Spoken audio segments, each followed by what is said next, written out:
మా యొక్క D6 news channel subscribe చేసుకోవడం ద్వారా మేము అందించే లైవ్ బ్రేకింగ్ నిరంతర వార్తలు మీరు చూడవచ్చు. జగిత్యాల జిల్లా కోరుట్ల పట్టణంలోని స్థానిక కావేరీ గార్డెన్లో మెట్పల్లి పట్టణంలోని SRSP క్యాంప్ ఆవరణలో గల ఫంక్షన్ హాల్లో ఏర్పాటు చేసిన మహిళా స్వశక్తి సంఘాల సభ్యులకు వడ్డీ లేని రుణాల పంపిణీ కార్యక్రమంలో ముఖ్య అతిథిగా రాష్ట్ర సంక్షేమ శాఖ మంత్రి అడ్లూరి లక్ష్మణ్ కుమార్ పాల్గొన్నారు.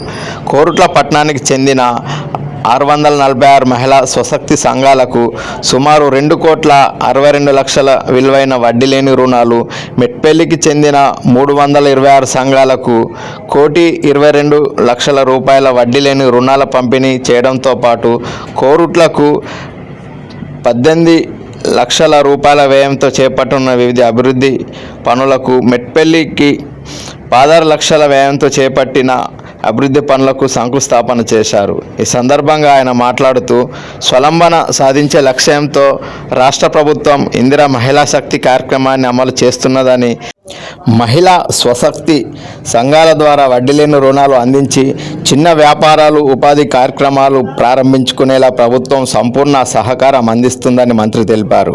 మహిళలు కుటుంబ ఆర్థిక వ్యవస్థకు పునాది లాంటివారని, మహిళలు స్వశక్తితో బలపడితే గ్రామాలు, పట్టణాలు అభివృద్ధి చెందుతాయని పేర్కొన్నారు.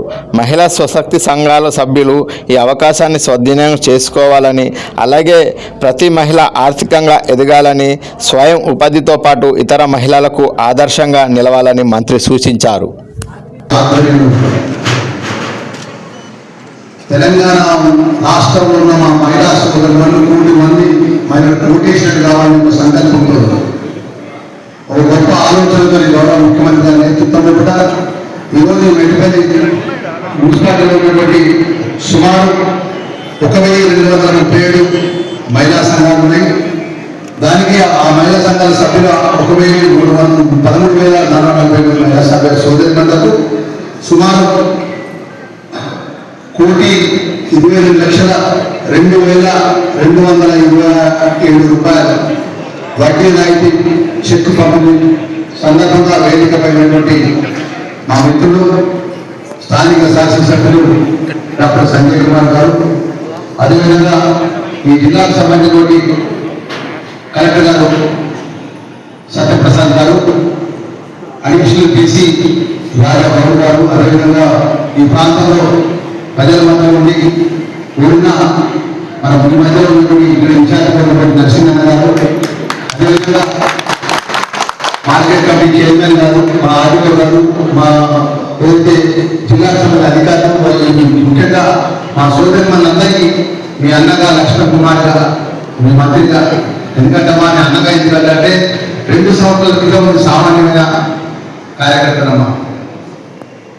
ఆ దేవుడు దయ, లక్ష్మణ్ సుందర దయతో, ధర్మ ప్రజల అభిమానంతో శాసనసభ్యుడిగా ఎన్నికైనా గౌరవ ముఖ్యమంత్రి గారు క్యాబినెట్ మంత్రిగా కొంచెం ఆలస్యంగా వచ్చిందమ్మా. మీరు ఏమనుకోవద్దు, అన్ని భావించద్దు.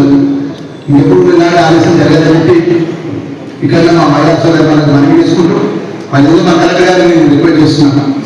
ఇక్కడ మీరు మా మహిళా సంఘాల సంబంధించిన సుమారు ఇప్పుడే మా జిల్లా కలెక్టర్ గారు చెప్తారు, ఇది మహిళా సంఘాలు ఆర్థికంగా ఎదగాలని చెప్పి మరి ప్రత్యేక రాష్ట్ర ప్రభుత్వం యొక్క ఆదేశాల ప్రకారం గౌరవ ముఖ్యమంత్రి గారి నేతృత్వంలో పెట్రోల్ బంకు, అంటే గతంలో పెట్రోల్ బంకులు ఏర్పాటు చేయాలంటే ఏదైతే ఢిల్లీలో పలుపడిన వారు కానీ రాజకీయంగా పలుపడిన వారికే పెట్రోల్ బంక్ వచ్చేది. ఈరోజు ఈ ప్రభుత్వం మరి పెట్రోల్ బంకులు ఏర్పాటు చేసే విధంగా రాబోయే రోజుల్లో మా మెట్పల్లికి సంబంధించిన మహిళా సంఘ సభ్యులందరూ, అదేవిధంగా ఈ విలువలకు సంబంధించిన మహిళా సంఘ సభ్యులందరూ కూడా పెట్రోల్ బంకులు ఏర్పాటు చేయడం ఒక ఆలోచనతో ప్రభుత్వం మౌలికమైన ఆదేశాలు తయారు చేసింది. దానికి సంబంధించిన ప్రతిపాదన కూడా కలెక్టర్ గారు గవర్నమెంట్ పంపించడం జరిగింది. అది త్వరలో మా మహిళా సోదరులకు కూడా పెట్రోల్ బంక్ యజమానులుగా సభ్యులు నడిపే విధంగా ప్రభుత్వం ఆలోచన చేసిన విషయాన్ని మనం చేసుకుంటుంది. అదేవిధంగా సోలార్ సంబంధించిన ప్రాజెక్టు నిర్మాణ విషయంలో కూడా ఈ జగిత్యాల జిల్లాలో 2 సోలార్ ప్రాజెక్టు వచ్చినాయి మహిళా సంఘాల తరఫున. ధర్మపురి జిల్లాలో పెద్దపల్లి ప్రాంతానికి కూడా సోలార్ ప్రాజెక్టు మా మహిళా సంఘాల సభ్యుల గురించి, అదేవిధంగా ఈ ప్రాంతంలో ఉన్న పూర్వ ప్రాంతంలో మహిళా సంఘాలకు సంబంధించిన సోలార్ ప్రాజెక్టు ప్రతిపాదన రావడం జరిగింది. దానికి సంబంధించిన భూమి సేకరణ చేసి ప్రభుత్వాన్ని నివేదిక ఇవ్వడం జరిగింది. మన ఆ విధంగా ప్రభుత్వం కూడా ఆర్థికంగా మన వ్యాపార పరంగా ఒక కుటుంబంలో ఒక స్త్రీ ఆర్థికంగా 10 రూపాయలు సంపాదిస్తే ఎంతో పొదుపుగా ఉంటుందో ఆ కుటుంబం నడిచేసిన పిల్లల భవిష్యత్తు కానీ ఆ సమాజంలో గౌరవంగా ఉండే విధంగా కానీ ఆ సూర్యమనిశ్రీ ఆ చెల్లె అక్క గొప్పగా ఆ సంఘాల గ్రూపుతో ఇప్పుడే చెప్తున్నారు. సుమారు 326 మహిళా సంఘాలకు 1237 సంఘాలు కూడా 320 సంఘాలు ప్రత్యేకంగా ఇవ్వడం జరుగుతుందని చెప్పి మా జిల్లా కలెక్టర్ అంటే ఎవరైతే 36 నెలల్లో కూడా వాళ్ళకి సంబంధించినటువంటి ఏదైతే మళ్ళీ రూములు ఇండియన్ కంప్లీట్ చేస్తే దానికి రాయితీ తిరిగి ఇస్తుంది. అదేవిధంగా మిగిలిపోయిన వాళ్ళు కూడా సంఘాలు ఆ ఇండియన్లో కూడా మిగిలిన పేరేసినట్లయితే మీరు కూడా వడ్డీ రాయితీ ప్రభుత్వం చెల్లిస్తుంది. శాస్త్రపడైన ప్రజల యొక్క మంచి చేయాలని ఆలోచన సంఘాలు కూడా గౌరవ ముఖ్యమంత్రి రేవంత్ రెడ్డి గారి నేతృత్వంలో ఇలా పేదవాళ్ళకు కానీ అర్హత వాళ్ళకు కానీ సంక్షేమ పరంగా అర్హత వాళ్ళకు రేషన్ కార్డు ఇవ్వడం, ఆ రేషన్ కార్డు పెట్టి సంఘటన ఇవ్వడం, 200 యూనిట్ల ఉచితంగా కరెంటు, ఆ కరెంటుకు సంబంధించిన బిల్లులు ప్రతి నెల ప్రభుత్వమే చెల్లించడం ఆ కుటుంబాలు. ఈరోజు అదేవిధంగా ఈ విజయవాడలో కూడా ఇల్లు కట్టుకోవాలంటే ఒక మధ్యతరగతి ఒక విలువ పౌరులైన కుటుంబం ఇల్లు సాధ్యం కావాలంటే మరి ఈరోజు ముఖ్యమంత్రి గారి నేతృత్వంలో కూడా 3500 ఇల్లు ఈ ప్రభుత్వం నుంచి ఇంద్రమ్మ ఇంటిగా ఒక్కొక్కరు లక్షానికి 5 లక్షల రూపాయలు. గతంలో చూసి ప్రభుత్వం ఇంద్రమ్మ కట్టుకోవాలంటే ఇల్లు పెళ్లి కోసం ఎంఆర్ఓ గారి మన గీతాలు తక్కువ ఉండేవి.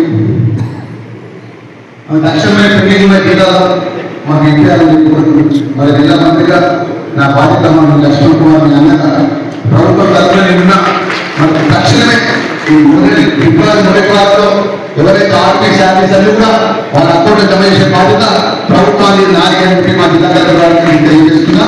అదేవిధంగా మిగతా వాళ్ళు అధ్యక్షుల మా సోదరులు అన్నట్టు సార్ మాకు ఏమైనా గౌరవం లేదు, సుమారు 32 మంది రాష్ట్రంలో ఉన్నామనుకుంటున్నాం. వారి విషయంలో కూడా సంబంధించిన శాఖ మంత్రి గారు శ్రీధర్ గారి దృష్టికి ముఖ్యమంత్రి గారి దృష్టికి తీసుకెళ్తా. ఏ విధంగా ఈ ప్రాంతానికి సంబంధించి ఈ జిల్లాకు సంబంధించి తెలంగాణ ప్రజల సమస్య ఏదైతే న్యాయమైన సమస్య విషయంలో కూడా మా బాధ్యత నిర్వర్తిస్తాం తప్ప ఎక్కడ కూడా ఎందుకంటే కానీ ఎందుకంటే ప్రజలు ఆశీర్వదించిన ప్రజాపాలన ప్రభుత్వం ఖచ్చితంగా ప్రభుత్వాలు నిషేధంగా ఈరోజు మేము పాలన చేస్తున్న విషయంలో ఎవరైతే గొప్పగా సుమారు 1 కోటి వైద్యులకు మా సోదరులకు ఏదైతే వడ్డీ రాయించుకున్న ప్రతి సోదరులకి మనస్ఫూర్తిగా శుభాకాంక్షలు ధన్యవాదాలు తెలియజేసుకుంటూ ఒక్కసారి గౌరవ ముఖ్యమంత్రికి చెప్పట్ల ద్వారా గౌరవ ముఖ్యమంత్రి ధన్యవాదాలు తెలియజేయాలని మా సోదరులు అనుకుంటూ మా జిల్లా కలెక్టర్కి ఈ ప్రాంతానికి సంబంధించి ఇతర సమస్యలు ఏమన్నా కూడా ఇక్కడ వేదిక పెట్టిన ప్రజాప్రతినిధులందరూ కూడా ఈ ప్రాంతం మీరు చేసే విషయంలో కూడా మీరు ఏం చెప్పినా కూడా జిల్లా మంత్రిగా నా బాధ్యత నిర్వహిస్తారనే విషయాన్ని మరొకసారి అమలు చేసుకుంటూ మరొకసారి మా సోదరులందరికీ మనస్ఫూర్తిగా నమస్కారాలు ధన్యవాదాలు తెలియజేస్తూ